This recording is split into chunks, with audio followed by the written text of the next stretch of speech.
Franklin County Commissioners meeting, May 10th, 2017.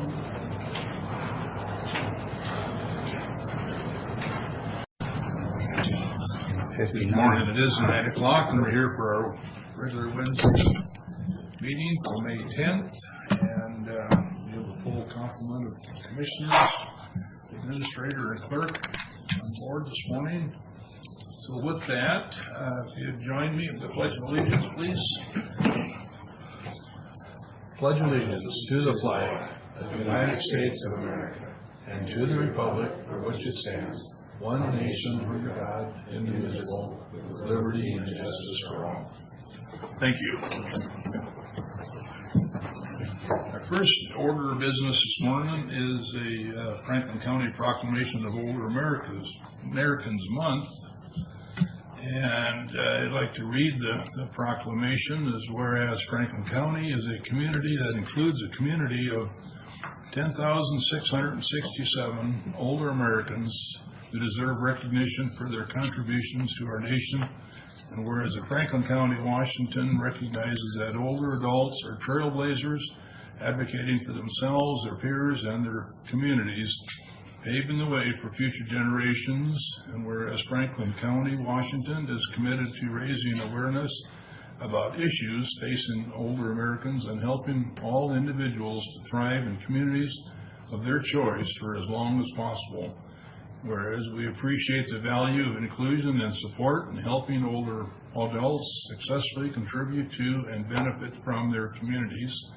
And whereas our community can provide opportunities to enrich the lives of individuals of all ages by promoting and engaging in arbitrary wellness and social involvement, emphasizing home and community-based services that support independent living, ensure community members can benefit from contributions and experience of older adults. Now, therefore, the Board of County Commissioners of Franklin County, Washington do hereby proclaim May 2017 to be Older Americans Month and urges every resident to take time this month to acknowledge older adults and the people who serve them as powerful and vital individuals who greatly contribute to the community. Dated this May 10th day of May in 2017.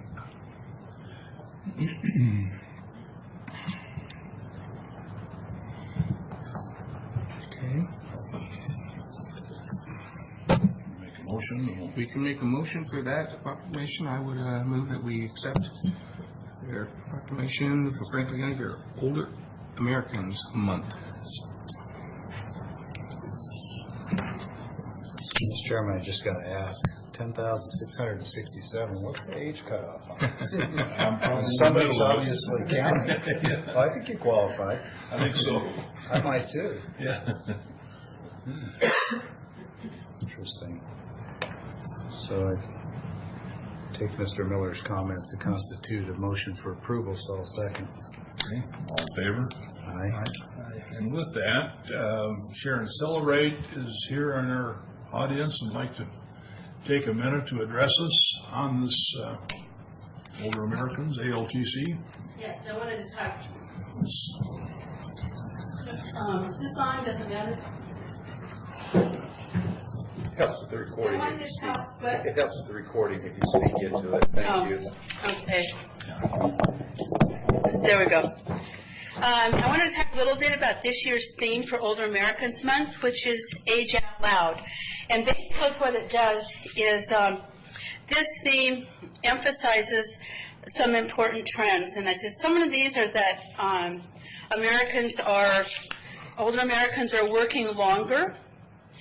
They also are engaging in staying engaged in their communities by doing things like becoming master gardeners and participating in college classes through senior citizen tuition waivers. They're also striving for wellness, and if you've been down to the fitness center at CBC, there's a lot of older people that are taking advantage of that. Advocacy. At our ALTC meetings, we very often have people that come in and talk about things like elder abuse. They talk about power of attorney and guardianships and those kinds of things. knowing our rights. And the other thing is independence and aging in place. And this is where long-term services and supports come in that enable older Americans to remain in their homes and in their communities. And that's about, are there any questions? Okay. Sharon, how long have you been involved in the ALTC? I think it's 5 years. I've been on the committee, and I've been the chair for 3 for Franklin County. So, long time. Been to lots of workshops on lots of interesting topics. Right now, the advocacy focus is on Medicaid and cuts to Medicaid and the effect that will have on long-term services and supports, and being able to keep nursing home eligible people in their homes and in their communities. And Washington actually is one of the better states at doing that. So. Well, thanks for your time. Thanks for coming in. Oh, you're welcome. With that, we have WSU Extension this morning. We have Natalie and Tim. Good morning.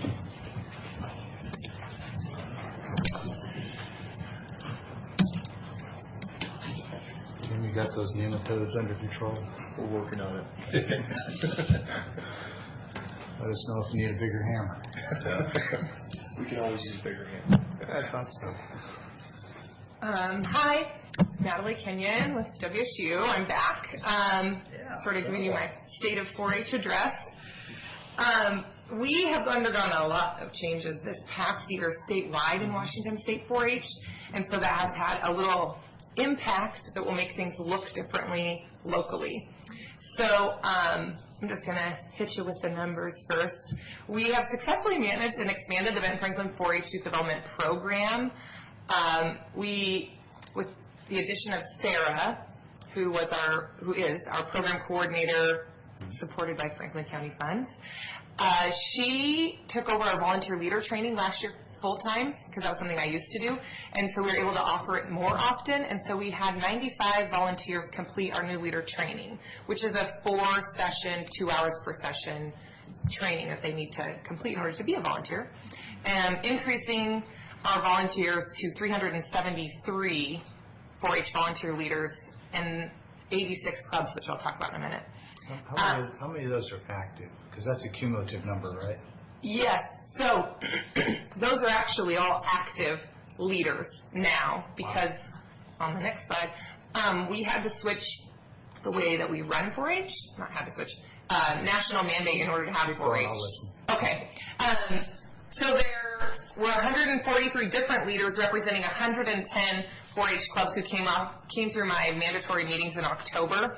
So every club for that meeting has to send their general leader, and then it's open to other project or activity leaders who would like to also come. So we had more leaders come than were mandated to attend. And the 373 4-H volunteer leaders on average logged 163 hours of volunteer time per year. So if we extrapolate that data at the current Washington State value of a volunteer is $30.04 per hour, with 373 leaders at 163 hours is $1,826,400. 196. That's Yep. impressive. That's a lot of money. That's free volunteer positive youth development work that we're getting for Franklin and Benton counties. Trained with research-based strategies. So if the counties weren't providing funding for the staffing, none of that return, or a lot less return, would have taken place. Correct. So it would be honest to say that a relatively modest investment in 4-H returned that much time back to the community? That would be not Right. modest, but 100% accurate. Like by a factor of, if you do the math. But I think you invest hundreds-fold. 40,000 plus my space and computer and IT work, and then you're getting back 1.8 million. in volunteer time. Yeah. I think we're a good ROI. I think so. That's why I've always supported it. Yes, I appreciate it. And in addition to just that volunteer service time, then you get ripple effect, because then they're positively impacting the youth of our community, who are then giving back in other volunteer service ways. So that's just a little blip in our ripple that we're making here. So the 4-H youth completed are kids who actually finish out their 4-H program, go all the way through their senior year in high school. Typically, we see a lot of kids sort of age out around 8th grade. They go into high school, they do high school activities, they go do FFA instead of 4-H because it's an in-school thing that they can do. It's a normal attrition, but we still have quite a few kids who do hang through the program, and last year we had 42 youth who completed 4-H as seniors in high school as well. And 100% of those are either attending post-high school education and or working. The state average is 86%, and last year we nailed it locally. All of our kids went on to do something more. So that's pretty great. This is my little snapshot of the Franklin County investment in Benton Franklin 4-H program, because we run both of them out of our office here. There's $30,000 invested from Franklin County into Sarah Howard's position, our part-time 4-H program coordinator. We did increase her time this past year, but she's still part-time. She is a former 4-H'er, passionate about youth and expanding the 4-H program. She has taken over some pieces of the 4-H management, as well as continuing her focus on non-traditional audiences with STEM projects. And then we are currently, it's posted right now, little plug, our 4-H outreach position that is bilingual, biliterate required, and we will continue to do more outreach with that. So the major change is the implementation of a new Washington State 4-H policy, and with that, the chartering of all 4-H clubs. So nationally, that's a mandate. We have to charter clubs in order for them to use the name and the clover, and it's something that sort of at some point went away, like maybe in the 80s, and they just didn't do it in Washington, and then our state director retired, and then we realized, hello, like an internal audit, there are a lot of things we need to be doing a better job of, so that happened, and this year, the chartering of clubs got rid of the individual family club, because if we look at the research, to have a family club doesn't meet all of the needs, essential elements of what it takes to have positive youth development for kids, accepting differences, learning about diversity. You don't get much of that within your own family unit. So we did lose numbers of clubs, but what's interesting is we found family clubs who were either aligned by project area or by physical location, and they joined together to form new clubs. So we maybe got rid of 3 family clubs, but we created a new community club, is what we call them all now. So we only have 86 4-H clubs that are chartered, but they're all chartered, they're all up to snuff, and we don't have, nothing else can be a club unless it's a chartered club. There's no gray. So that was a cool process. For me, it was interesting because now I feel like everybody's on board and everybody's playing the same game, and before it was sort of gray. Leaders didn't have, not all of them loved doing the chartering process, but once you do it once, then you just do a checklist to continue, and so from here on out it should be easier, but there's a lot more paperwork this first year. And the new Washington State 4-H policy went from an 8-page document to a 48-page document, and I actually worked on that state team with the HR office and the attorneys of WSU, and it was an informative process to work through. It took 2.5 years, and we rolled it out in October. So I'm glad that it's rolled out. There's still some things we're going to change, minor changes, but yeah. So that's good because it increases basically safety, and risk and liability diminishes. So all good things. 46 pages of liability disclaimers, indemnifications, severability clauses. Correct, yeah. And 1 page of we're here to do this. One page of we're here for kids, and 1 page of these are the animal rules, and then the rest is a lot of, yeah. Wow. It's good though. Major goals. I noticed on a previous slide a comment that Franklin County Commissioners wanted emphasis on STEM, and I remember us talking about it, but I wouldn't, speaking for myself, wouldn't want that to be to the exclusion of other needs either. Right. You know. Yeah, okay, yes, noted. So we didn't really have much STEM happening other than stuff that sort of happened within traditional programs of like animal science. You can kind of say that's science, so that's kind of STEM. Sure. But we, but yes, in addition to all what we normally do. Science of one kind, Right. in my mind. So, Yes. okay. Yeah, in addition to what we do, now we're actually creating more curriculum in non-traditional 4-H project areas. I'll change that though, so it doesn't word specifically speak to that. It wasn't wrong, it was just, it almost sounded like we wanted it to be only STEM, and it was just sort of, if we can get a little STEM, that's. Yes. Yes, I'll change that really, though to make sure. I don't want to constrain your use of the money. Okay, thank you. Yes, she does general 4-H management, but we have targeted after-school programs, so we're starting next week on the next slide, so I don't get the wrong school. STEM after-school programming at Basin City Elementary, and it'll be 4 weeks at 120 minutes each session that she goes to. And along with the STEM is grouped in, so they're doing robotics. They will do some bridge building, but then she brings in entomology or animal science, depending on what the kids pick. Like, they have options each time for what they want for the next time, so we try to stay with what they want, so they're interested in it and bring in the needs. We usually start with Lego robotics because it's fun and all the kids like it. We have the STEM National Youth Science Day. It's an annual day that 4-H has, the 4-H National Science Experiment, and this year we'll be doing it again. We add to that the National Science Experiment, and we add to that other areas where you can get science in 4-H. So we have the animal science, and then sometimes we'll have welding, sometimes we'll have woodworking, sometimes we'll have anything that fits under the umbrella of STEM. We just have options so people realize 4-H is more than just the animals at the fair, at that science day. We did a STEM spring break camp this year, and that was a 3-day camp. We thought doing it during spring break would bring out a lot of kiddos. I think we only ended up getting 26. So numbers-wise, we were a little disheartened, but we've also never done it before. So we're going to give it another try next year so people are aware that that's something that we do or could offer, and see if we get more kids interested. And where does that get held? That one was held in Richland because we were at CBC and then they had a conflict with our space. So we actually got bumped to a quick location we can use in Richland. But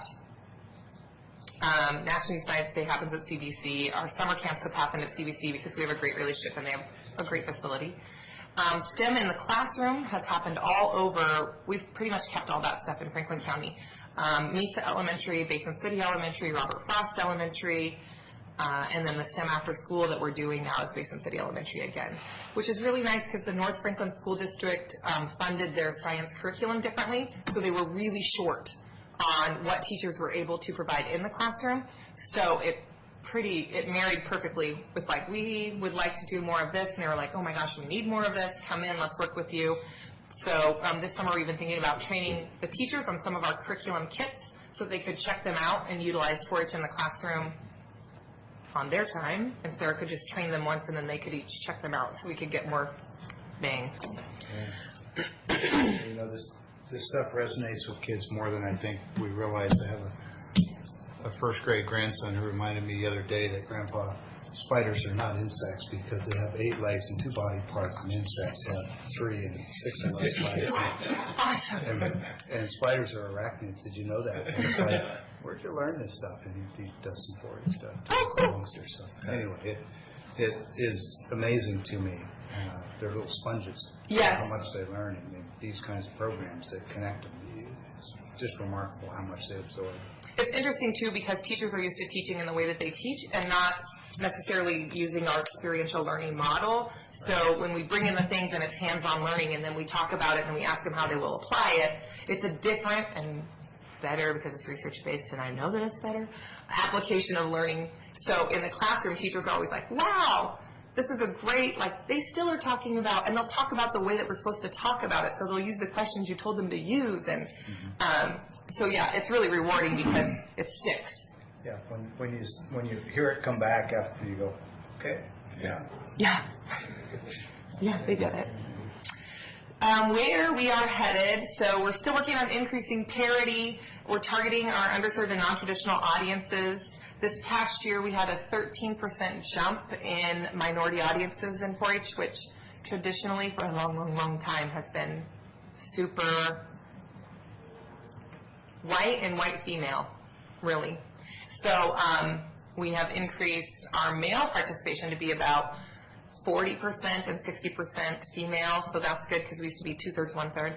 And then now we are 86% this year, white, which is still very white, but that was this past year. And this year we've done a lot more outreach, and we've actually, by starting with like the camps and things, we're actually getting more kids into our traditional 4-H programming as well. So they're like, oh, I just didn't realize if I didn't have animals, I can still go to the fair, and like, how do I join a club, and how do I learn about this more often? So our STEM outreach in the classrooms and camps have actually retained membership and brought kids into joining our traditional 4-H program. So we're hoping that increases as well. We have widened our scope of 4-H programming, and we would like to do more and continue that. In July 1, I was appointed a regional specialist from my old position of educator, and basically the big difference is now I have more state tasks that I'm assigned to do, more state committees that I'm a part of, and more of those wonderful agreements and contracts. Yes, and more research and writing, scholarly work, writing journal articles. A cool thing that we are doing is in the fall with Fergie Robinson, with one of their self-contained special education classrooms, we are setting up a research experiment to do our STEM in the classroom, in an inclusion classroom, and we're just looking at the effects. We've done it once before. We piloted the study, not last year, but the January before that, and had really a lot of success. So now we're going to set up the actual like IRB with the university whole research, and hope to really have some great results a year from now on what we do in the classroom with youth and life skill development. And we're just still always looking for additional funding sources. That's my snapshot. What other questions do you have? Yeah, I got a question. Okay, so a lot of times when we talk about 4-H, we talk about today we talk about STEM, about the science part of it, but a lot of times we talk about the livestock, and when we talk about livestock, it's literally pigs, cattle, Sheep, goats, rabbits. How are you doing with the horses? How do the horses each line out there is for those clubs? Oh, yes. So I guess I don't talk much about the traditional clubs when I come because we do a good job of what we do. So horses, great. I know across the state, other counties have issues with their horse leaders or dog leaders. Those are the drama ones. We actually have a great program. Our horse leaders have a horse committee meeting, and they meet the third Tuesday of every month, and they have a board, and they function, and the president chair of their board is also the superintendent of the Benton Franklin Fair Horse Department. So it really helps our communication with our fair. So our fair is always in the loop with horses, and horses in the loop with fair. And I think that helps, just that communication helps to alleviate anything that might arise. So would there be any advantage with track with the arena for the 4-H kids to be using that or able to use that? Yeah, currently it seems to be cost prohibitive to 4-H being able to use that on our little basis with, we don't have any, they don't charge kids to come to practices, so it doesn't, we typically use like Franklin County Saddle Club or places that you join like a 1-year membership, and then we have our own insurance, liability insurance, and then get to use those facilities. They've done probably limited in the past at the track with horse events, although we do have horse events that happen at the Richland Riders and at the Franklin County Saddle Club, because we do state qualifier meets long before the fair of the actual competition to go to state, that they can get points at their qualifier meets. Is the Saddle Club sufficient where they're used to parking, this kind of thing? We are restricted financially because they're just volunteers with whatever they fundraise. So it's sufficient for what they bring in. Do they end up parking everywhere possible that they can with trucks and trailers? Yes. But again, I think it's just, everything is like break even, like we make enough money just to pay for the event, and yeah. So when they do the horse shows, I'm sure, especially, I'm sure that the horse committee would be willing to talk about like what their needs would be, or if you wanted to come to a committee meeting to hear more about what their needs would be, or you know, how it would be easier for them to get to the track. I mean, I can make that happen for you if you want. Okay.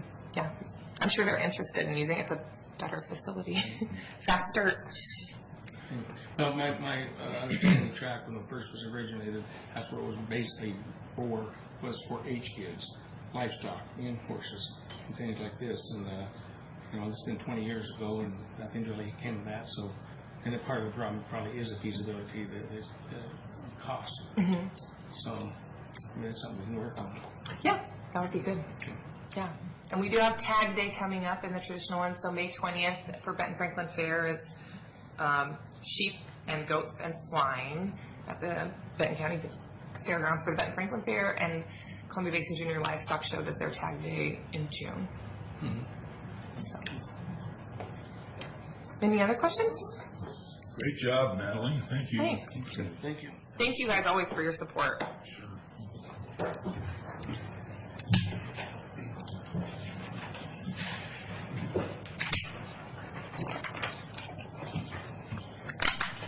Did you want to say anything? All right, thanks. Thank you.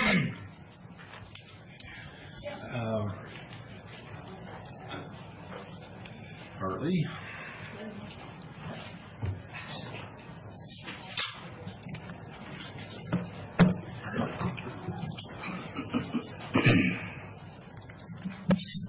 Good morning. I am back with a request that I brought to the board 2 weeks ago. The board had requested some more time to gather information and had asked us to bring it back last week. I was in attendance at a conference in Yakima last week, so I'm bringing it back today to hope that you were able to get all the information that you needed or answer any additional questions that you might have.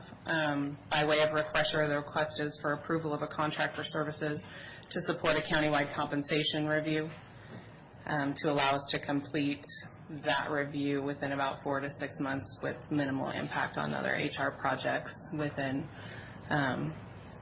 funds currently allocated within the current expense budget. If I may just interject a little bit of, I was not here at that meeting. I was also at a conference when it was first brought forward, but I think you were at a conference where it was being discussed. yeah, that was, so I'm glad we're all in the same room together. Yeah. Continue the discussion, but Carly and I have been working on this for some time, more Carly than me, obviously, but I reviewed the proposal. I think it's sound from a kind of a philosophical approach in what we need to do for county employees and making sure that we're studying an issue that has been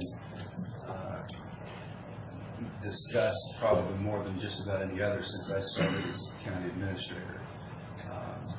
The proposal that's before you involves Danette Lane, who is, in my opinion, well regarded in the professional community that does this kind of work. She's got good experience and would be a great help to us. I think it's important to understand or point out that the primary focus of this is not really necessarily getting recommendations that the board would then adopt, but it's more of the focus of gathering the data that can support conclusions that we would make as the board would make from a policy standpoint going forward. I know we, as a county, engaged a Hay Group a number of years ago to do some similar type work that resulted in a fairly comprehensive adjustment to salary schedules and so forth and classifications.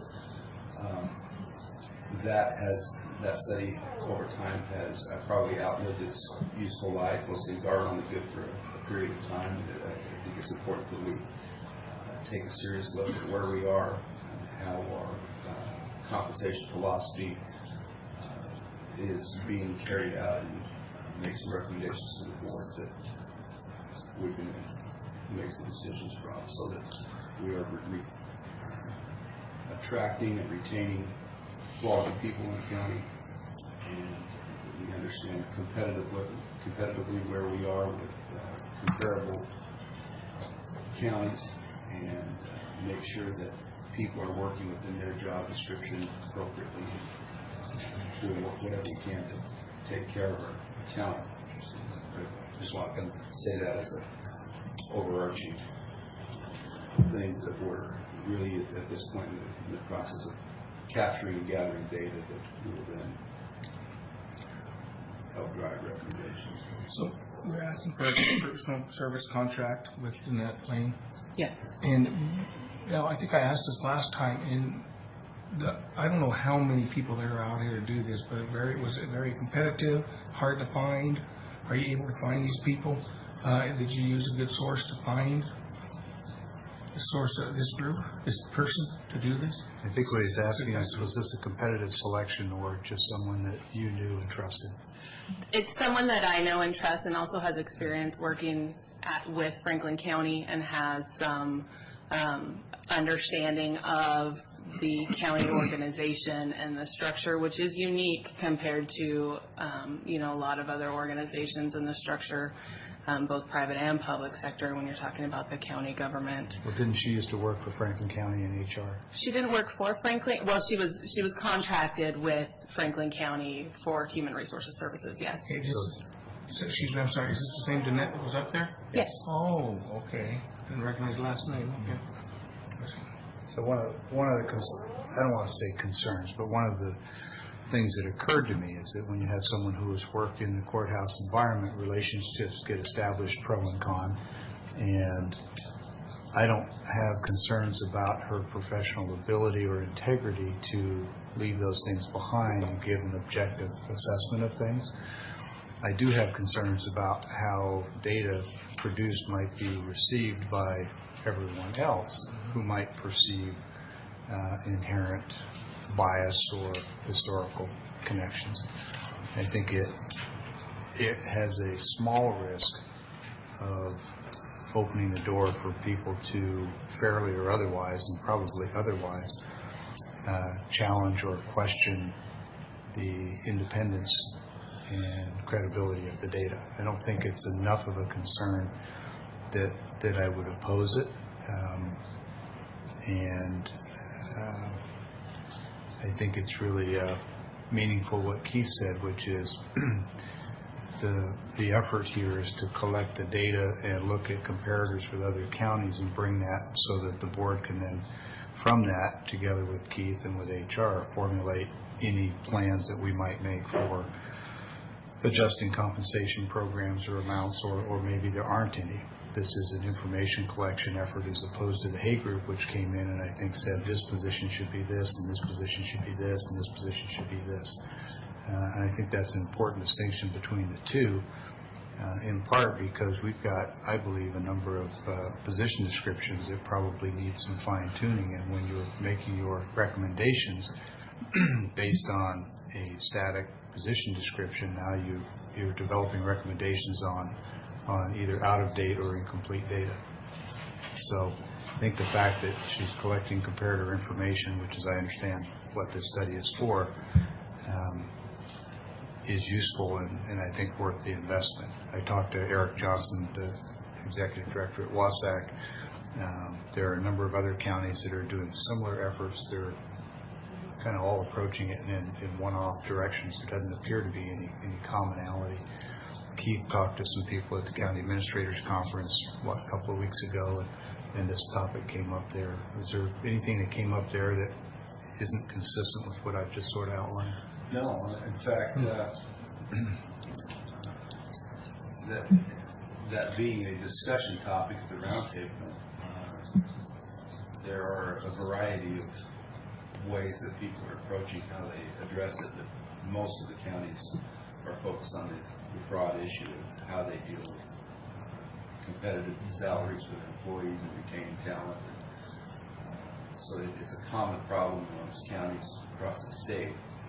There are a variety of ways that they're addressing. Some are using completely internal staff, HR staff, to try to do this work. Others are consulting with outside firms to provide some additional expertise. In some cases, that's driven, and I think largely in part what we're doing here in Franklin County is our internal HR staff probably has the training and the ability to do it. We just don't have all of the time to do this with the work that we're doing on One Solution and other projects. It became necessary for us to look at an external source. But yeah, there's probably several ways of approaching achieving the same goal, but it's clearly a common issue amongst county administrators that face this. I know that I had mentioned a group that Greater Columbia had used and got all that information and sat down with the personnel committee here 2 weeks ago and basically threw it out. And it just made no sense. It was the way they rated them, 25, 50, and 75%. It was just all over the board. So I think one of the largest things that Hay Group did, I think, at that time was take all the job descriptions and all the employees, and there were so many employees doing the same job, but there was different job descriptions. I think they cleaned all that up. But again, like I say, that was 10 years ago or better. So, it's time to look at it again and compare the personnel to the description. And that's where we went from numerous grades and steps. It was like, what was there, 14 steps at that time, and 20 some odd grades or better, and just kind of brought that back together. So I think it's a good drill. I don't have a problem with the direction we're going, because it's going to end up in this desk eventually anyway. So I noticed in the resume for the contractor that Ms. Lane worked with or for the Hay Group, the same one that did the study that, in my opinion, a large percentage of the county had issues with. But she didn't work on the Hay Group study here at Franklin County, right? No, and she didn't work for the Hay Group. She I thought that was... She worked in human resources at an organization that engaged with the Hay Group for a compensation study. Okay. She's well aware of the challenges we face in the Hay study.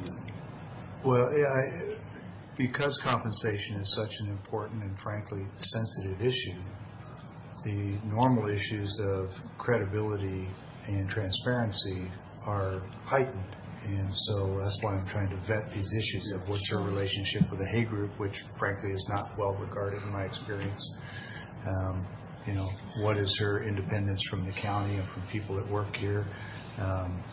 She was a contractor working in HR, not an employee, not a personal friend that got hired, because I've heard that assertion as well. So I want to clear that up, because all of those things speak to how readily staff will accept the information that's presented. So I just want it to be out there in the open so everybody knows what we're doing. Well, I do want to say, I did, that was kind of where I was going also, as she had worked for the Hay Group, the audit, the resume that I saw. So when I asked you the question about the competitive bid, that's more what I was after. I didn't recognize from the last name that this was a person that had worked here or there. That does concern me a little bit, not that any of her credibility or what she can do, but just maybe he knows too much about it here. And I don't know if that's an advantage or a disadvantage in the courthouse and how we run. Because it is a pretty important step when you decide who's going to get paid what and where. So her job in the contract is not to set those prices. No. It is to give the information and divide the groups up, or such as chief deputies, groups down like that, or essentially what her work product will look like, and her and I will work very closely together in my department. She's essentially an additional resource for my department to be able to complete this work in a reasonable amount of time. But her work product will be a market analysis of compensation for positions. It's a set of data that then we can look at, the board, Keith, HR, and look at making recommendations. She's going to give us a big picture of, for a given position with a given set of responsibilities, the current marketplace in Eastern Washington looks like this. She's not going to be telling us you have this position at this grade and it ought to be a different grade or it ought to be a different compensation. it's a big picture comparative so that we know where we stand compared to all the other people that are also looking to hire folks. Is that- Yes, that would be an accurate way. I'm sure what you said was more eloquent, but if I say it in my own language, then I know I understand it. So, okay. And that was one of the big concerns I had, was that if it was going to involve recommendations for what positions ought to be, then that potential for perceived bias based on history and hate group association, right or wrong, could undermine the credibility. But because it's a data collection effort, I'm fine. Thank you. And that's a resolution? Yes. There's one around here somewhere. Let's see, this is not this one. Third one. Looks like this one. Let me see here.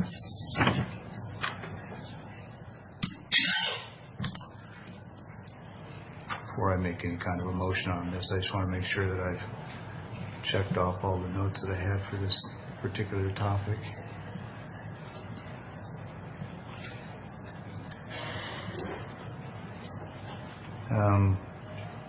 The contract representative that's listed in here is you.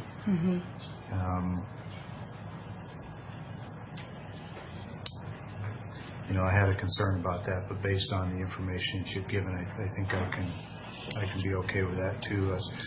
If it was not so clear that this is a data collection effort, if they were actually going to be assigning or recommending compensation for different positions, I probably would have wanted to give you some independence and have Keith be the contract representative, but I don't think I need to do that now. All right. So, Mr. Chairman, I don't have any other questions. If no one else does, I'll offer a motion. Any questions, Rick? No. Okay.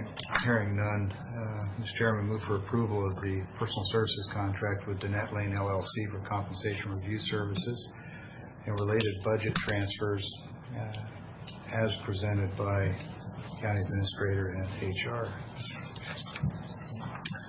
I'll second the motion. Okay. Second it. All in favor? Aye. Aye. Thanks. Thank you. And thanks for the extra time, Carly. Of course. I mentioned I talked with Eric Johnson at Wasac, and one of the big takeaways from that was, as Keith pointed out, a lot of people are doing this, but it's a big issue statewide. I don't know if that's because there's an increased competition for good people due to lower unemployment, if it's somehow inflation and costs of everything are going. I don't know what's driving it, but it appears to be a hotter issue than it has been in several years. I think it's a combination of all of those things. It's kind of a perfect storm right now for attracting talent. So thank you very much. Okay, thanks.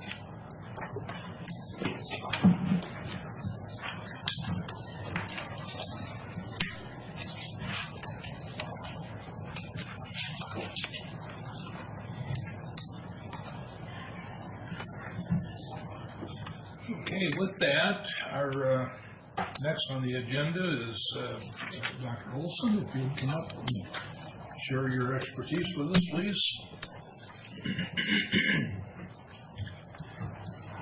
Good morning. Good morning. How are you folks? Good. Good. Got good news for us? I'm not asking for money. Welcome. I want something more valuable, your moral support. Nice meeting with you. I'm just going to bring up your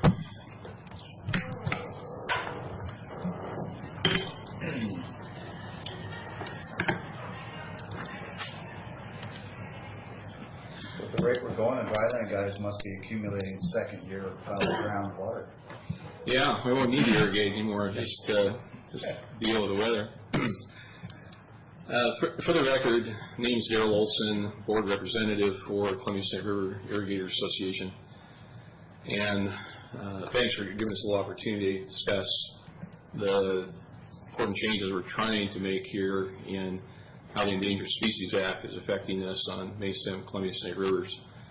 One of the things that we always do in any presentation is just a very short explanation of who we are and what we are trying to do overall. Columbia St. River Irrigators are direct pumpers, primarily main stem snake, lower Columbia.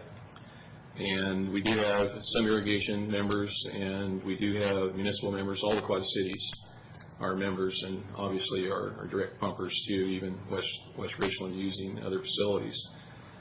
This is actually really great that you do this, and I appreciate it, because I wish everybody who came and talked to us did. Get you in the right frame of reference. And since you brought it up, the association covers what area geographically? Is it the entire river system? It would essentially be from the Dalles Pool all the way up through Douglas Pool. So you wouldn't have a Longview Kelso member? Okay. No. Okay. And the acreage is about 250,000 acres, and we do also have acreage on Oregon side.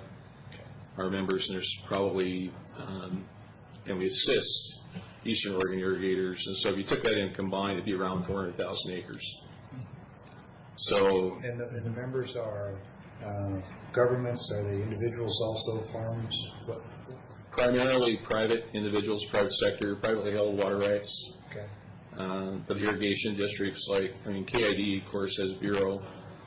Badger Mountain, they have their own water right. Yeah. That's what I meant by governments. Any tribal governments? No. Okay. No. All right. Okay. No. Thank you. That just helps frame. Yeah, and please jump in at any time with comment or question. Don't want to dominate this by any means, but we have a clear mission statement, and we also have a clear standard for water resource management. And in very simple terms, our mission statement is we will keep the water at the pumps, and we'll engage in administrative, planning, legislative, and litigative means in order to accomplish that. And we'll try to enhance the ability for our members to seek more water. In order to do that, we believe you have to have some sort of effective standard for water resources management. And our standard on that is you have to bring technical competence to the table, and you have to bring honesty. And by technical competence, what we mean is you have to rely on good science, good engineering, high-quality finance, economics. And then once you have that sorted out, don't lie to others, and by all means, don't lie to yourself. So it's a professional endeavor, not a club. Correct.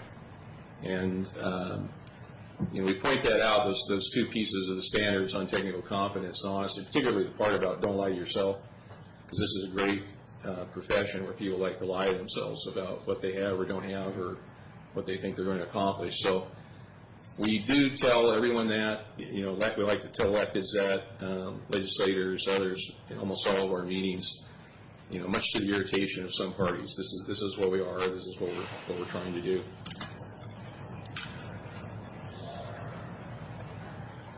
What we're trying to focus on today is we're trying to change the projection of what's been decades of the ESA litigation on main stem snake in Columbia.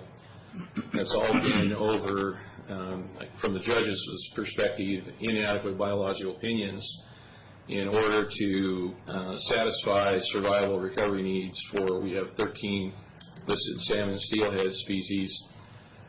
This has been, as we call it, just a relentless litigation process now over multiple decades.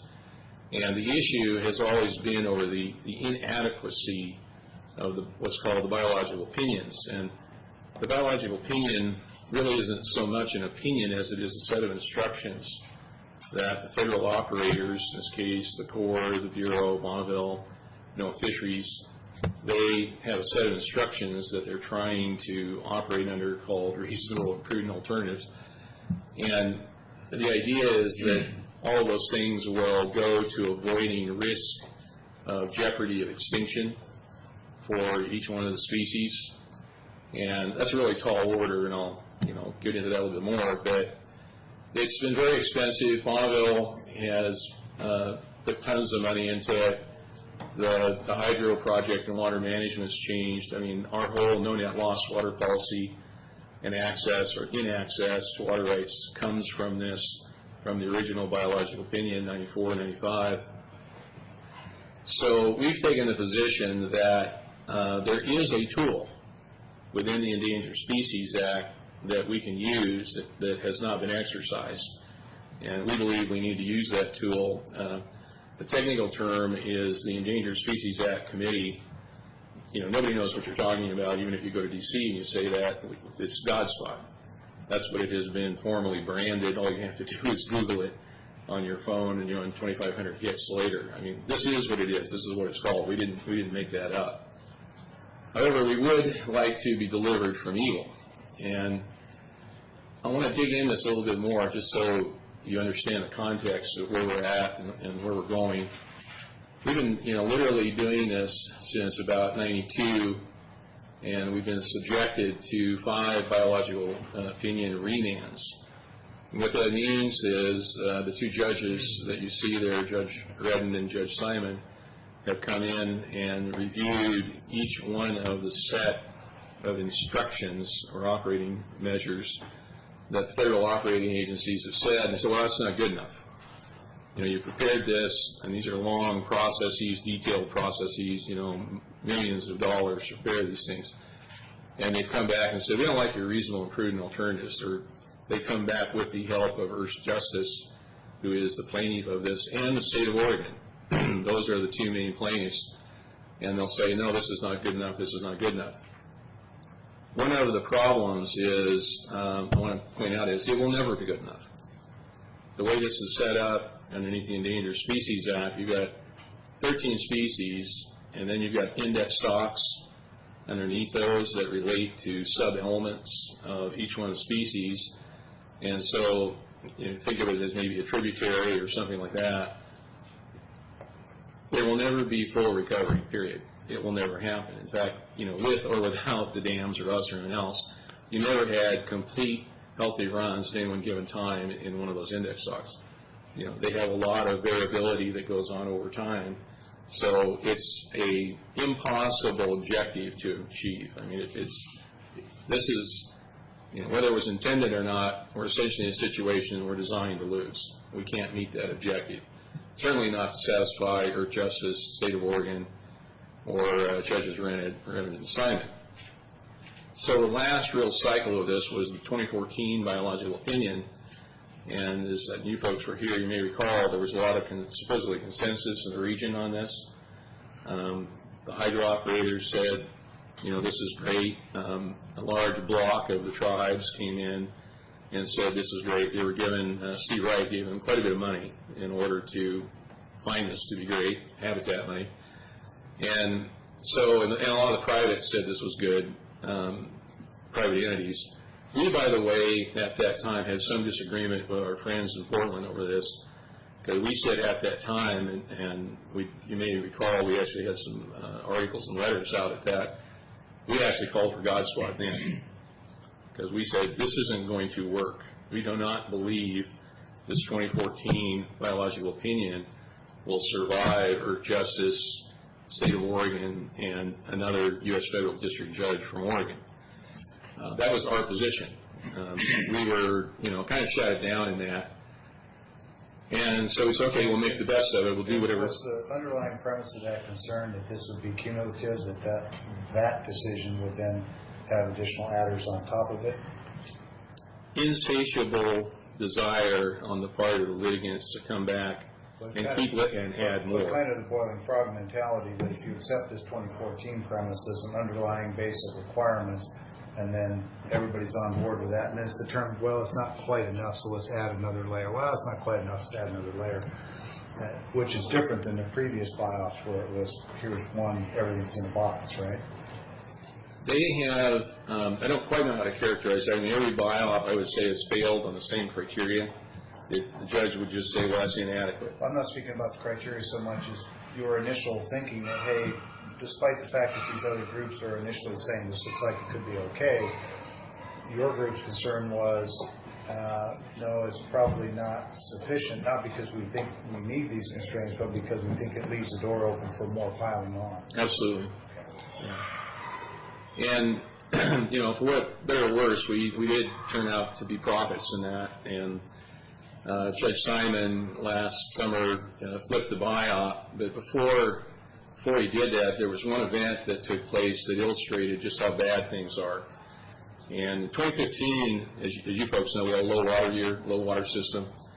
And what that means is essentially hot water, particularly coming out of the lower snake. And the biological opinion structured in it has something called share the risk. And that means that at least half of juvenile migrating fish going down river are to be put into the juvenile transport system. I think of it as, you know, these are nice air-conditioned barges, et cetera, you know, water-cooled, great, proper oxygen. So what they do is at Little Goose and Lower Granite, they're collected, and then they're brought down below Bonneville Dam and then released down there. And there is conclusive evidence, without any doubt, based on the science and the hard numbers, that when you're in a low water year like that, call it a 2001 water year, that the survival rates proportionally in the barges relative to the in-river, in 2001 they were 9-to-1 for Chinook, they were 27-to-1 for steelhead. And it's just, you know, where do you want to be? Do you want to be in, you know, the nice, I call it, air-conditioned transport system, or do you want to be in a lethal river? So what happened is that this has gotten so contorted that the federal agencies, and particularly the NOAA fisheries scientists, the PhDs up in Mont Lake, were calling for the immediate exercise of the transport program, engage it full, you know, even before they started the migration, because you can see the water temperatures, you can see all of this, and we documented that very thoroughly in a separate, I think you have the hard copy of that or electronic copy. We documented what took place very specifically with a management review. But the state agencies, largely represented by Fish Passage Center, which is also largely mirrors Oregon, state of Oregon, they actually have, they were created by Oregon folks, and they kept saying, no, we want to, you know, make sure that we've got the spill, because we believe in the spill program, which is just more water released over the spillway, keep the fish in river. That's a better thing. That philosophy really goes back to more of a natural river, in-river passage, as opposed to the transportation program. Imprinting and just the natural migration and the imprinting of river conditions and all the things that allegedly these migrating fish imprint upon to find their way back to spawning grounds. Correct. And there's nothing wrong with the spread the risk policy. I mean, we're not advocating that should be eliminated. What we're saying is when you've got harsh in-river conditions, you know, we don't think a natural death is an improvement over survival. So it shouldn't have happened. Everyone with, you know, the managers, fish managers, knew there was a problem. Mont Lake came in twice, that is PhDs, and said, start the program. Didn't get started, delayed for a couple of weeks. They said, again, start the program. And they just more or less got shouted down by Fish Passage Center. Even though NIMS and the Army Corps of Engineers that actually pulls the switches, they're the ones that, you know, should have been making that decision. But in this, you know, as you can imagine, this supposedly consensus-based collaborative activity that's gotten formed by the biological opinion, they more or less got shouted down. They didn't have the fortitude to stand up and say, no, we're not going to do this. So there's a reason why you're going to see very, very low numbers of fish coming back. Part of it is ocean conditions for just generally up and down the coast. That's already been hit. But for the Lower Snake River, you know, it did not do any good to throw those fish into the river instead of transporting them. That was a clear mistake. In November of this year, we'll get the final numbers from NOAA Fisheries on the transport ratios versus the in-river, and that'll just nail it. We know what the river survivals, in-river survivals were going down, and we know what the historical record is for those kind of conditions. So that will nail it, but I'm going to say it won't take much prophecy here to show that it should have been in transport. Everybody knew that. that had, management capability. So that didn't go very well, and so then the judge flips everything in 2016, and the thing that has, when he did that, our board decided last November, December, we can't do this again. We just, as a region, we can't do this. This is now the 5th flip of the remand, and the other thing that really drove it home was in March 9th of this year, even before the new biological opinion could be formed, the plaintiffs, Earth Justice in Oregon, came in and said, we want more spill right now. We're not going to wait for the 2018 biological opinion, we want it now. So they filed an injunction asking for more spill, and they also asked for a cessation of the operation, maintenance, replacement on all the Lower Snake dams immediately. In other words, we're not going to repair anything. We're not going to do general maintenance. We're going to change the oil, nothing. We want these things stopped. So, what do you think the underlying premise is for that last point? They want to see the dams become totally non-functional, breaching, whatever you want to call it. That was clearly the path. In political terms, an investment in a dam makes it harder to tear it out the next year. Yeah, if it's still operating, harder to do that. So that, that last piece, the spill, I guess, didn't surprise this request, but the last piece we found fairly alarming. And they also tried to base that on Judge Redden's decision to not only remand, but to create a new EIS process.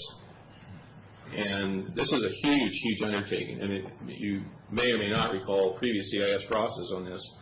The Corps has told the Power Council that it's a $40 million cost, price tag on that. And the thing that was quite actually unnerving March 9th is that the injunction was just supposed to deal with spill and, should you continue M&R on the dams. He led off the hearing by saying, I got some concerns, and we'll get into these main things, but I've got some concerns. I have been, my chambers have been contacted by the general public. We would receive these calls, and I'm not really going to consider that ex parte communication because it's not you guys, although the plaintiffs had logged similar things. So, and these calls are saying that you, the Corps, have not adequately conducted the scoping meetings on the environmental impact statement, and we had one here, and that you are inadequately presenting the dam breaching option. You're not putting enough emphasis on that.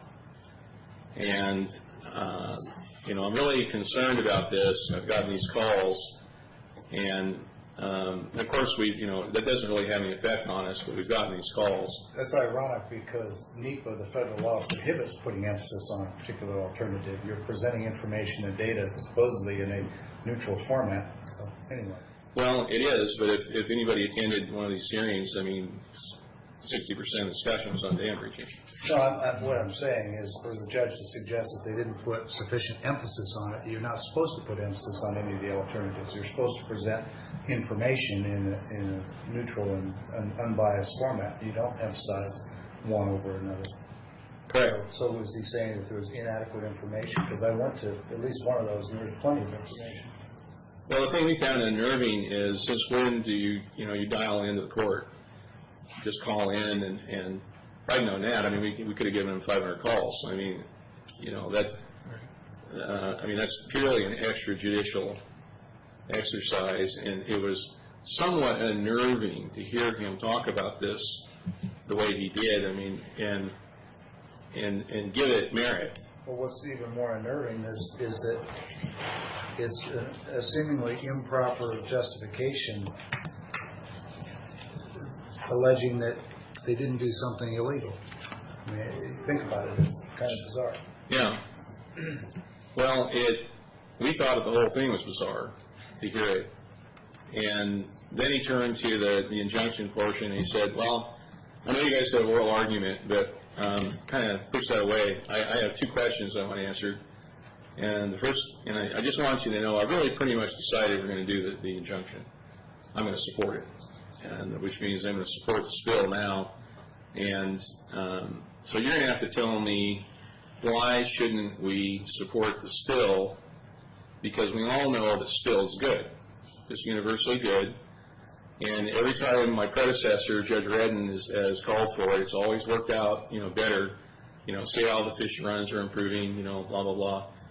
And we all know that, you people down there are kind of defendants. You're kind of bad people when you drag your feet, and, you really have been, you really got to get on board on this thing. So then he allowed Department of Justice, representing the agencies, where we are a defendant intervener in this. But he had turned her to Department of Justice. The Department of Justice guy, fine young man and everything, but I think he was already a little rattled. I've never heard a judge, talk about, ex parte communications, which were clearly ex parte, the way he did. And then to turn around and basically tell you, well, I just made the decision on what I'm going to do here, but if you want to, chip in, that's fine. But, so he didn't do a very good job. Then he turned to Earth Justice, and Earth Justice basically said, Judge, you're so right. It's, you're just on the mark here. And went back to Department of Justice. Department of Justice was a little rattled and started, well, we just can't do this like now. I mean, we have to study it. We have to do this. We have to do that. Went back to Oregon. State of Oregon basically said, you're a saint, Judge. You got this right on the money. And, yeah, these are bad people down here. They won't, they'll drag your feet. And so finally we got to talk. We only got 10 minutes out of this whole thing. But our position was, well, Judge, the point here is there's a whole bunch of risks to the survival of fish. We don't care about the cost of the spill, and then we hammered the 2015 operation and how bad that was and that what had happened. We had that all on the record and everything. And it kind of tripped him up a little bit. He asked a couple of questions, and then he said, okay, Washington stood up. Washington is also a defendant intervener. And, I guess there's some humor in this. At least I have to put some humor into it. It's sort of like, with friends like Washington, you don't need enemies. So they got up and said, well, Your Honor, we understand spill, and, it could be really good. But, the Corps really does need a little time to implement this. And so let's not do it in 2017. Why don't we give them a year? Which, in other words, let's lock it into the 2018 buyout before it's even been, and there's no analysis, let's just lock it in. They need time to study it, but let's make the decision now. To lock it in. And So then they can study it, and whatever they conclude doesn't matter. Correct. Okay. So the judge liked that. I mean, that was his way immediately. I don't want to say way out, but he liked that. Justice got up, kind of fumbled around again, and so that got that way. The third point, he basically said on the OM&R that there really, and we hit it hard, there really wasn't a factual basis under law to do that. NEPA doesn't say... To do OM&R? Down the OM&R, yeah. NEPA doesn't say stop doing continuous operations on a project. And you can analyze anything you want. It did not preclude dam breaching analysis. It didn't, you can do whatever you want. So he told Todd Truitt of Justice, yeah, I think you're really out there a little bit on this one. But he also kind of reassuringly said, don't worry, we'll get the CIS done. We'll get this done. So that led us to quite a bit of concern, and it just reinforced our ideas that we have to use the tool that's already available to us under statute in the Endangered Species Act. And that is, the God Squad ESA committee, and it is headed by Department of Interior, and it basically it's the cabinet heads, resource agencies that take that over and make that decision. There are representatives appointed by the president from each of the governor's offices. There will probably be four representatives there. But it's not a democratic process. It just takes 5 votes. Oregon, Washington, Idaho, and Montana. They're part of the BPA system. right. So it's not, all it takes is 5 votes. Our view is that if the Secretary of Interior will just call it to come together, whatever he decides is going to go. And he has the ability to grant, or they have an ability to grant, an exemption to the hydro project operations, which basically says the risk of extinction to the species is not taken off your back. You have an exemption to that. No matter what happens, your operations, will be free and clear given a certain set of conditions that we will do.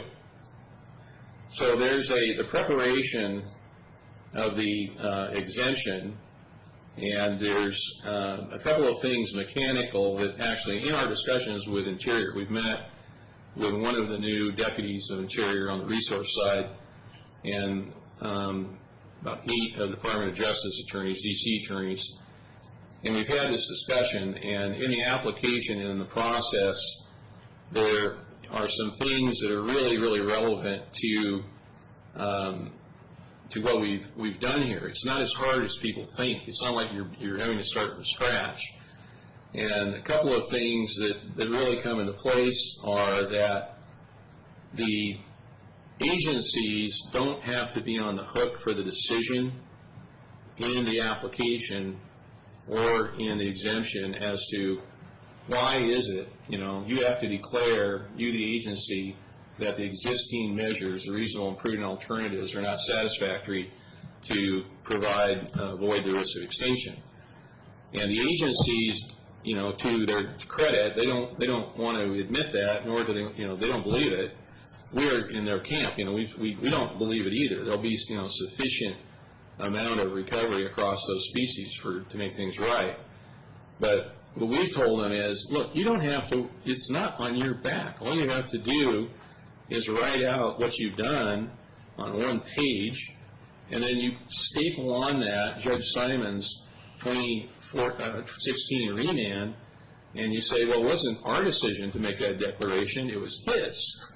He has told us that we do not have adequate, reasonable, and prudent alternatives. Now, that's really bothered the agencies, but at least with the justice folks we talked to in D.C., they really got it. They're a little farther away. They said, "Damn, that's an excellent point. We're not hanging the agencies with that." There's also the whole issue of consultation. We've gone through consultation ad nauseum in putting together everything that led up to the 2014 biological opinion. That you don't have to repeat, particularly because the ability to decide what is in the decision and the report that is prepared by the Secretary, that will point to the existing 2014 biological opinion as the set of, and here's the interesting slur of speech that goes on this.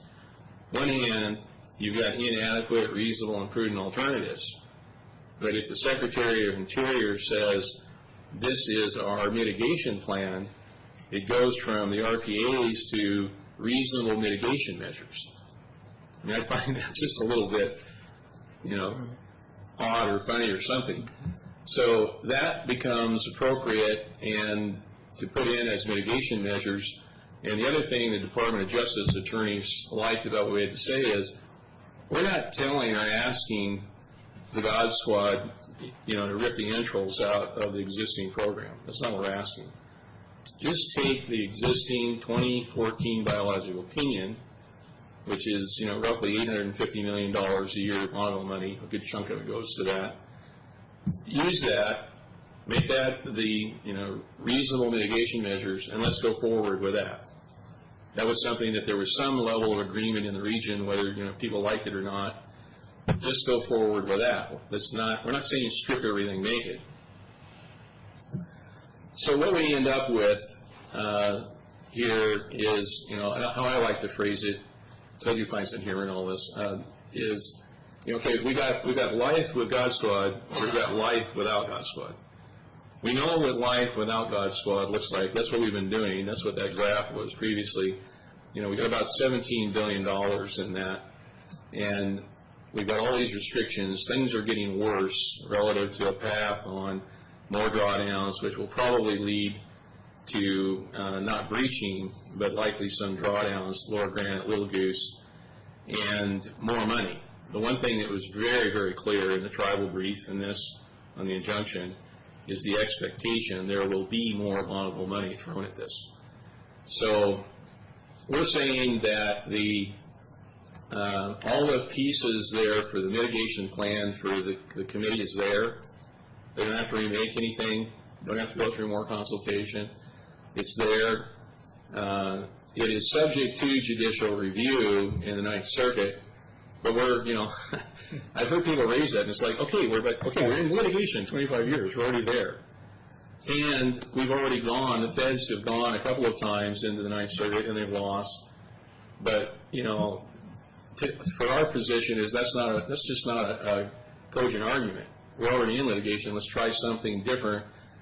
What is fundamentally different on the litigation side is right now we've got the Endangered Species Act on our chest. That is, we're fighting those reasonable and prudent alternatives that can never make it. If you're actually in God's squad, you're on the other side of this. All of a sudden, you got the Endangered Species Act pushing you on your back because you've got an exemption and you're being supported by the reasonable mitigation plan. And the Earth Justice can't sue on the idea of an exemption because it's already in there. It's locked in the black letter law. You can't just sue because there's an exemption. And you can't sue on the mitigation plan. There's nothing about whether or not it does or it doesn't do anything. The mitigation plan is subject to the Interior's discretion and to the God Squad. So we also think that, we've heard some folks say that, well, we don't want to do God Squad because it's, it's just politically impalatable, people won't like it, blah, blah, blah. And we just basically said, look, we've been through 25 years of this, and we're not going to make anybody happy. We're getting beaten up. We now have hopefully a favorable administration in front of us. We wouldn't even be trying this if it wasn't for the change in administration. And when we look at the stuff that Secretary of Interior is doing right now, he's making some pretty bold moves across the board on the oil leases and those kinds of things. They seem to be able to handle this. So we're looking at this and thinking that, we'd rather have life with God Squad than without it. We want to try and get this. We're not asking for anything outrageous. It's already in statute. We just need to get it forward. So to that end, we're not going to do a public relations campaign. We're not into that. We like to talk to the decision makers, and we know the decision makers, of course, are sensitive to public concerns, as they should be. But we're focusing more on discussions with decision makers, either in the agencies or folks like yourselves, the elected. And the only thing that we would like from Franklin County Commission is moral support. When the day comes, or if we're out talking to Department of Justice folks or Interior, they're always interested, well, what about your local electeds? Where are they? We just want to be able to say, our local electeds would support this. Here's their phone number. You call them. You talk to them. That's what we're after. We don't need any money. We just need moral support. With the makeup of this board, I don't think you have any problem that way, but speaking for myself. I agree. I don't think you have a problem, but one more. Don't put me in the same bucket with these two. I'm way more on your side. No, I don't think so. So, a couple of quick comments on that. The Endangered Species Act has not been reauthorized in decades, and I'm hopeful that the new administration and the new leadership in DOI will look at that question, and House Natural Resources Committee would look at that, and that's another avenue to get some relief that is long overdue. Second thing is that so much of the settled science, whether you're talking climate change, that in the 70s we were facing an ice age, and today the Earth, 20 years ago the Earth was melting, and now they're not sure, but they know it's changing. The science is not settled, and the same thing is true with fisheries. We, Franklin County, this board, myself, 2.5 years defending private boat docks along the Columbia, especially here along Franklin County. And NIMS and NOAA both told us that the science was settled, that these ESA-listed salmonids would travel down the shoreline of the Columbia River, excuse me, and that the docks would attract bass that would sit there and eat all these ESA-listed species. The problem was that in the stack of roughly 800 pages of reference documents and studies that the Corps of Engineers put forward to prove that point was a study by Dr. Dennis Dobell from PNNL, which was, and probably still is, the Corps' preferred source of world-class research and science. Was a study that was the most relevant because it was done right here in our neighborhood and involved pike and nets across the river and empirical collection of samples. It was a very good study, and what it showed was that the ESA listed species that they were talking about in our stretch of the river don't have at the shoreline. They actually travel down the deep parts of the river at night, and their biggest predation problem is large bass silhouette feeding on them at night because they transit on the surface and the bass come below and feed, which opened the door to make the very obvious argument that if you are correct that docks attract bass and your world-class science from PNNL is correct by your own study that they travel in the middle of the river at night, then we don't need less docks, we need a whole bunch more to get those bass out of the middle of the river over to the shorelines.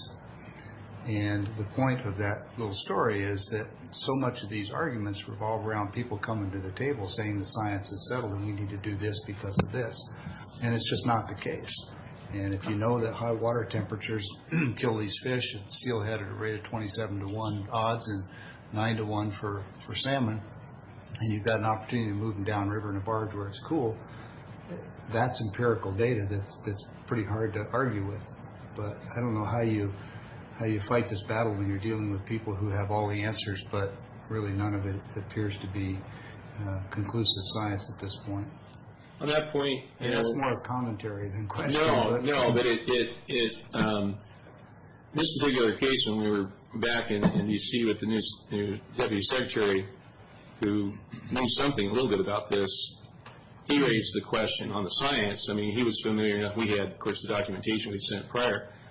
And his question was, how can this happen? How can, how can, everybody knows really what the science is. I mean, we can argue about natural rivers till we're crazy, but in 2015, there shouldn't have been an argument. And, how did this happen? And what we, our explanation to that is that over the past 2.5 decades and, let's say call it the previous 9 years, the agencies have just become stupefied. I mean, they just can't, they can't get their head around that they don't, have to be bludgeoned in every forum and that they actually have control. NOAA Fisheries had control, so did Army Corps of Engineers, that they're just stupefied. Well, it was NOAA that was telling us about the problem with the docks and the bass, so I'm not overly enamored of their judgment on the subject either. As far as I've known, and I've been on the Potato Commissions and the National Potato Council, it's been an argument ever since scientific rotation is what they go by opposed to what the real world is. And many times, it's not right, and they have completely endangered the agriculture, the farming, whether it's chemicals, trade, phytosanitary trade laws, whatever it is. It's always been a problem we've had in agriculture. However, I think this administration has spoke and said they're going to change this, and if we get the more push behind it, we're doing as much as we can then, and it can only help. So I have no problem with this situation, what you're talking about here, and I think you definitely have my moral support, and I know you got the others, so. So we generally said that, look, we're talking with Benton too, but we just, when we're talking, we generally just say, well, our elected officials, county commissioners support what we're doing. Is that a fair? I mean, we'd say call them, just, get it from the horse's mouth, but we would probably say, well, these are the folks we think are supporting us. Thanks for your time. Appreciate you coming in. If that was a question, your answer would be yes. Well, we didn't want to overspeak or anything, but we also will say we think our elected support us, but call them. Yeah. Right. There are lots of well-understood tools, and when politics gets in the way of good science and protecting the fish, then we're doing the wrong things. And my view is that what you've laid out and what you're talking about doing, the concerns you address, are all ones that I share. I don't have any issue with the direction that you're going. I'm amazed that there are people who are still arguing that spill is the answer to everything, and there's issues with nitrogen and a lot of other stuff that comes with spill too. So anyway, Thank you, gentlemen. Thank you.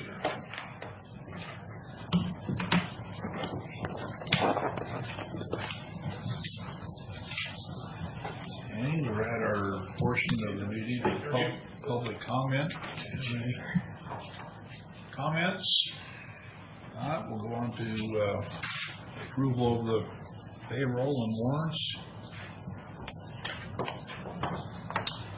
okay, Mr. Chairman, I only see one voucher today. This is for fund expenditures. And move for approval of this voucher in the amount of $589,616.29. As presented, this again is fund expenditures. It's been reviewed and signed off by representatives from the auditor's office and by the county administrator as having been reviewed and believed to be accurate and payable. Second. All in favor?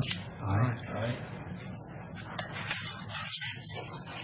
This is one and only. That's the only one that I see in the folder today. We'll go on to approval of the consent agenda, please. And, Mr. Chairman, looks like we got 7 items on the consent agenda today. We would move for approval with discussion on a few of these items. Second. Is it a second? Yeah. Second with discussion. Anybody else have any discussion on any of these, or is it just me? Just you. I don't have any. Okay, the first one is item 6, the bio-cleaning agreement. This, as I understand, our autopsies are performed over in Benton County. That's correct. Okay, and so that's where these services would be performed. Correct. And I think we pay Benton County a fee for use of their facilities, right? Or no? Anybody know? Yes, we do. Okay. And I would expect that any kind of agreement for use of their facilities over there would include compensation for this kind of work. And I'm curious why we're entering into a separate contract. I got to believe they already have a system in place since they have to do this very same thing for the autopsies that they perform. But why are we duplicating? That was part of the question, discussion I had at the coroner's office is some of this work is not being performed. And it specifically involves biohazard type material in the morgue, for which are basically whoever is responsible, whoever conducts the autopsy is responsible for cleaning up the facility. Okay. And our staff is not trained on some of the technical requirements, including the ventilation ducts. And yeah, I get that part. I don't necessarily expect our staff to do that. I'm just curious why our agreement to use the facility doesn't include compensation for cleanup and simply have this done with whomever does it for Benton County. It just seems more efficient than having a duplicate contract. I'm assuming that Benton County has it cleaned after they do autopsies, right? I think there's some debate as to whether that's been effectively done. Okay.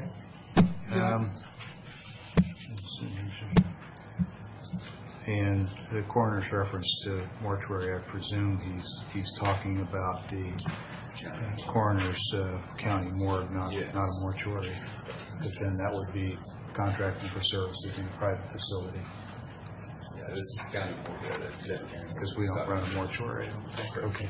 So, I got one thing. Go ahead. So, and I see on the rate ahead there, they're all already in the budget. So, what are we doing? They do have some funds in their budget for contracting services, and they expect to be able to cover this. It has to come through us because probably it's not a professional services contract. It's Well, my question, I was just wondering what the additional expense would be and why, there's, and just why there's not as pretty money, but you said they got extra in there, so it's a pretty tight budget.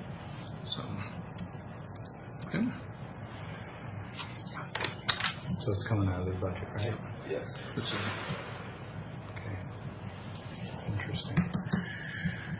Okay, then items 5 and 7, which are out of the auditor's office for recording software upgrade, and then the authorizing vendor selection and contract negotiation for an election ballot tabulation system. First question on the recording software, and I think I saw Mr. Beaton come in, so he can probably help with some of these answers.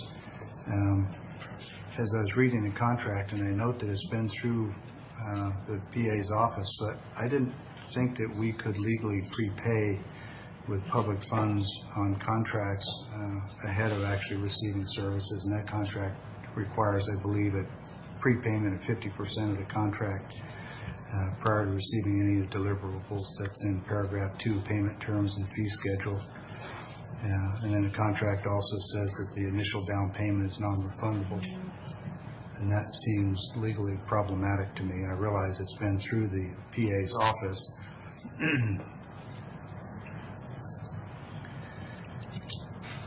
There is a generic line in the agreement that is labeled, quote, professional services for $7,000, and it doesn't say what that is, yet it breaks out all of the other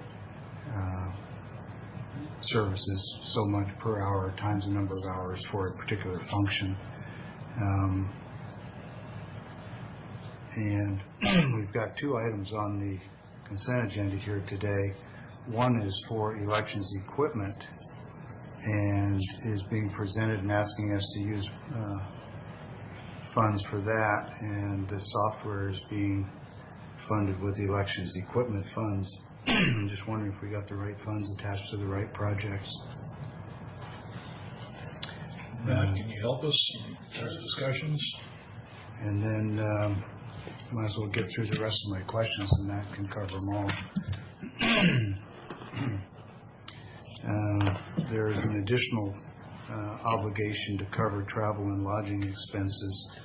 I don't know where these people with Harris Company are coming from, but the question is, were those costs included in the budget estimate so that we've got enough funding to cover it if there are travel costs? And then the change orders, which constitute changes to the work and costs under the contract. I know when we have construction and we have any sort of change orders, they always, because they represent a change to the contract, have to come back to the board for approval, but the contract gives change order approval to the auditor. I'd like to know if that's legally sufficient. I'm not sure that it is.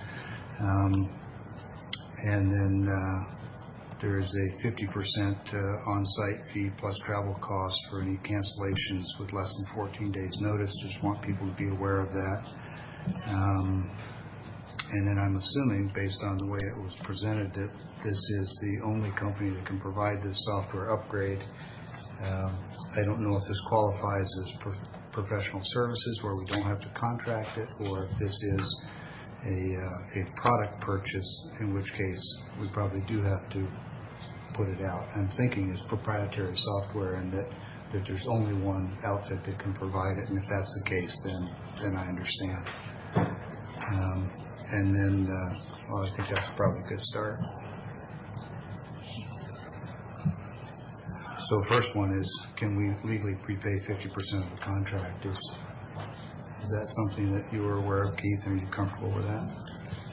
I'm relying on the advice of the prosecutor's office to say that that's acceptable. It is a bit unusual, but I don't know that it's unheard of. I've been here for 9 years. I've seen objection to that point before. I'd be happy to. And I probably should have touched base with them, but I didn't. So,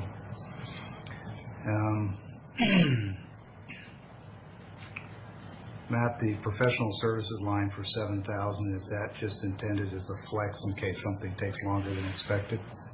Is that for the recording contract? That's for the recording software upgrade. Yes, would be the answer to that. So this is an upgrade of the recording system software with our current vendor that we have had on hold until the financial software came in. Mm-hmm. We've been fortunate enough that in the time that it's taken us to install our financial software, this has been installed in Pend Oreille, Douglas, and is going to be completed in Chelan County. It's the same contract with them. We've also, thankfully, they've worked out all the bugs.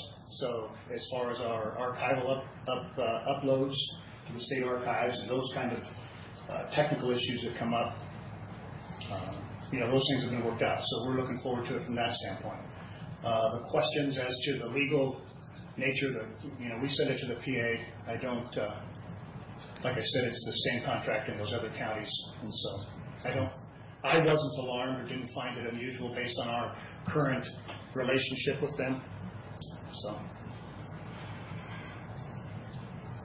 Okay. Well, I like the fact that it's been installed other places and they've worked out the bug. That's clearly a benefit to us. Is that a state contract that different counties are using, or are each of the counties independently doing this? Independently. Okay. And it's the same identical contract with each? I've not made that. I haven't got them in comparative now. Oh, okay. But we've collaborated with the other auditors. Yeah. You said it was the same contract, so generally speaking, as far as you know, it's identical. Yeah, I can't say that. What I can say is I've collaborated with them. We've all, we met with the vendor at the same time. I haven't compared them, so I don't know what they. Okay. And it is proprietary software. This is the only company that can do this for us, right? Right. Okay. All right. So for the board, I certainly don't have concerns about upgrading the software. Obviously, you need to keep this stuff up. If you don't, you lose ground, and frankly, it ends up costing you more in the long run anyway. The fact that other counties have used the same contract or something very similar is encouraging. I would just ask that we go ahead and move it ahead on the consent agenda, but before we do a final signing on it by the chair, just touch base with legal and make sure they notice that 50% prepayment. I don't know where it is in my mind, but I seem to recall that there is a prohibition on that. Could be wrong, but and the fact that the other counties have used it and signed it doesn't, frankly, give me a whole lot of confidence.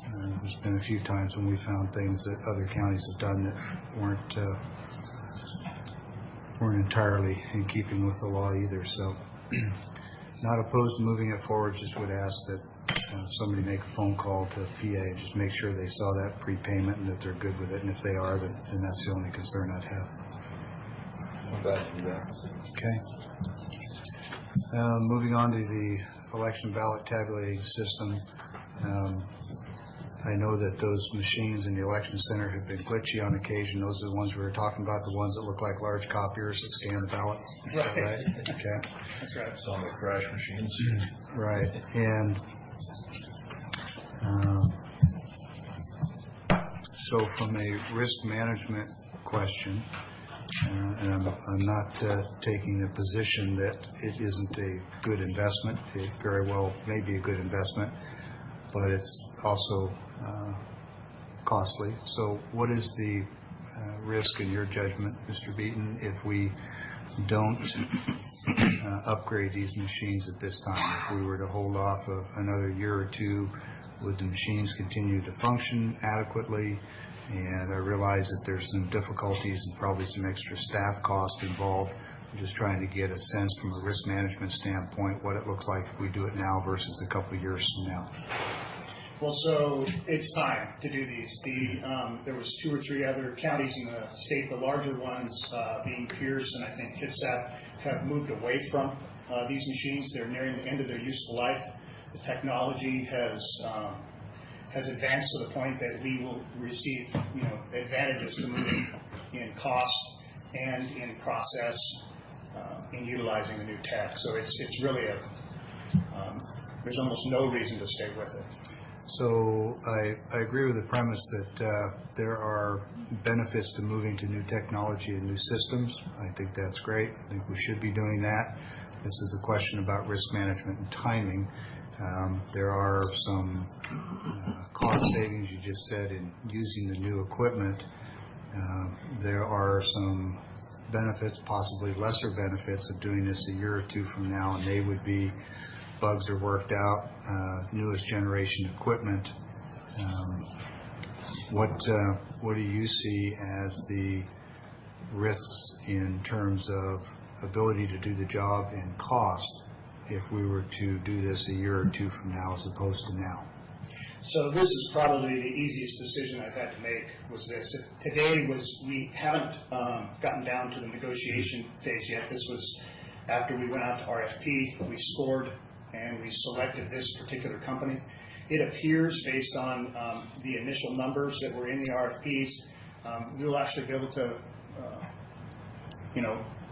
procure this property for less than we spend to maintain the old stuff. So this is one of those things in business where it's a no-brainer. Well, that's the risk evaluation I was looking for. The minute you can buy new equipment for less than the cost of maintaining the old stuff, then, as you say, it becomes a no-brainer. So, okay, good. I didn't see that note in the read-ahead. That's not a criticism. That's just saying that if I had seen that piece of data you just gave us, that I wouldn't have even asked these questions. Well, that's okay. You're actually, when we get the contract down and can come back and have the specifics, it's just what we believe based on the. We'll start negotiating hopefully this afternoon if this is approved, and I'll bring back the actual numbers so we can get our teeth into them. Okay. Let's see. We already covered that. Mr. Chairman, I think that is all my questions. Thank you, Mr. Beaton, for the information. Thanks, man. With that, we have a motion and a second. Questions answered. All in favor? Aye. Aye.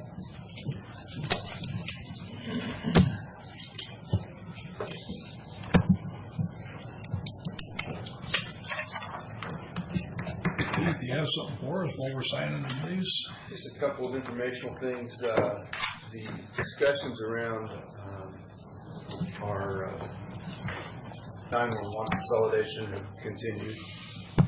We're optimistic that final decisions will be made possibly this week. The prosecutor's office has reviewed the draft of the agreement with the various parties involved in consolidation, and there have been a number of comments with the parties, and those have been incorporated into the final draft. So we're optimistic that we're finally seeing the end of this tunnel that we've been working on for a long time to bring that to fruition. I think Commissioner Miller wanted to briefly discuss some of the issues with Metro and recent board meeting. Sure. Metro, we have next week you will be seeing or it's going to arrive next week, so it may not be a meeting for Wednesday, but possibly the following. But it would be for the Metro and local agreement discussion was that the budget was going to stay the same. There's nothing no added fees or anything there. Same as last year. There was some of the interlocal actual agreement was changed in some ways to comply with laws. For instance, public records had to be inserted in there that we would comply with the public record laws. They added, excuse me, and also the governing board must submit annually. That's something else they had to add in. They must submit this to the Department of to the Department of, I'm trying to think of which one it would be, well, to the, and they would have to be submitted to where they get the grants and everything else. So that is one thing they haven't been doing off and on and not annually. Let's see. Then there is the other issue of we've been having we have one. Now, this is Sheriff. I'm glad you're here. We have a detective that works there. Is that correct or not correct? We do. Okay, we have a detective and a prosecutor. Right. And you had a detective that now works, moved over. I mean, he's gone, and he was the one that used to, or he's over there now. We just have two still. One from your office, one from the prosecutor. Okay, and so what we've been doing in the last couple of years, they've been giving us credit for one. And so now they're going to give us credit for both, and they're going back on the sheet here. And you just see that that's just a change. It's going to see where they've added that. Here's the task force list. They have it, and the change here is for the years of the people they have. They will give them credit for 2. They still work for you, they're just detailed there? That's correct. Well, the prosecutors. I meant the deputy, sorry, yeah. Yeah, so those are the changes, a few minor changes, nothing effective. Most of it had to be by, they had to comply by law. And I was going to be seeing, it's going to be coming to you in the next week or 2. And that's, I just wanted to bring up The that. question really is, for the other commissioners perhaps, is there anything specific in terms of background or research information you'd like us to understand or bring back when we bring back the new agreement to be approved? Well, it seems to me that criminals don't much know or care about the boundaries between the cities and the counties, so we obviously need to be working together as law enforcement. I don't hear the sheriff voicing any objections, so I think I'm good. So the one change I was talking about is the Department of Justice. They have to get this, they hadn't been sending it every year, and now they have to, and they're going to. So that's the other change that is in here. So you will see that. Those are only changes. Nothing really large. Same budget, same anything else. So just thought I'd bring it up since we just went through that meeting. That's all I have for this morning, Mr. Chairman. We can start signing there. No, they're already done. Mr. Chairman, while you guys are signing, just a couple of schedule notes. I'll be attending the Washington Policy Center conference next Tuesday, and I'll be here for the board meeting Wednesday morning, but then I'll be heading out to Washington State Emergency Management Director, EMD, on the 911 Advisory Committee, which, as you probably recall, I only attend a couple of times a year. Brad Miller up in Okanagan County is a primary. I'm an alternate to that seat, and I go when he can't go, or even if he's there, I'll go a couple times a year just to make sure I'm keeping up generally with what's happening at state level 911 issues. I'll be doing that the latter part of next week. I'll be heading out here as soon as we're done for Wassac spring meeting for the week. Okay, Monday I'm going in for knee replacement surgery, so you guys will see me for a little while. You might come visit me Tuesday. Sacred Heart. I wouldn't hold my breath. Yeah. Sacred Heart. Actually, you can hold your breath if you want when they give you that gas. Yeah. Just bring flowers.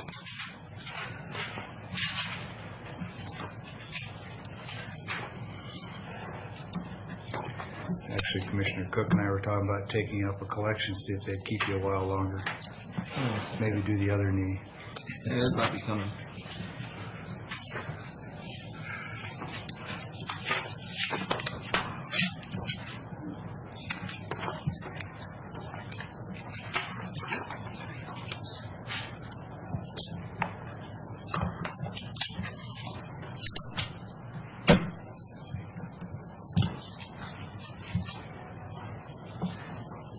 Chairman, I'll just also note I received during the meeting a update from Franklin County Emergency Coordination Center on the situation out at Hanford. Nothing new here. I'm pretty sure you were all aware of this. They're spent all night building a road to the collapsed portion of the hole, as they are calling it. They're dumping sand into it today. Continuing to assess the situation, but I think everything that needs to be done is being done, and communications with the emergency management group have been stellar, so just FYI.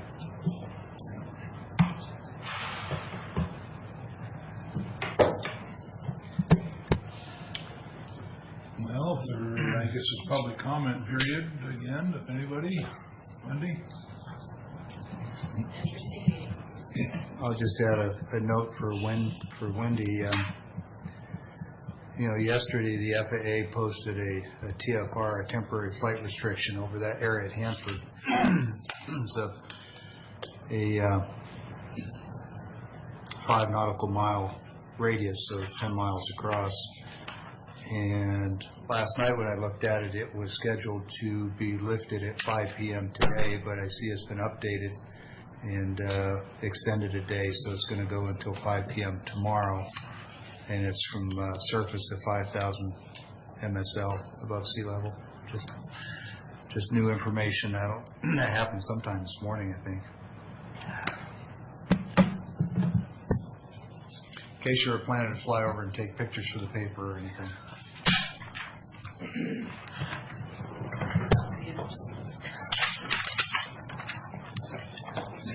Anything else for the good of the board this morning?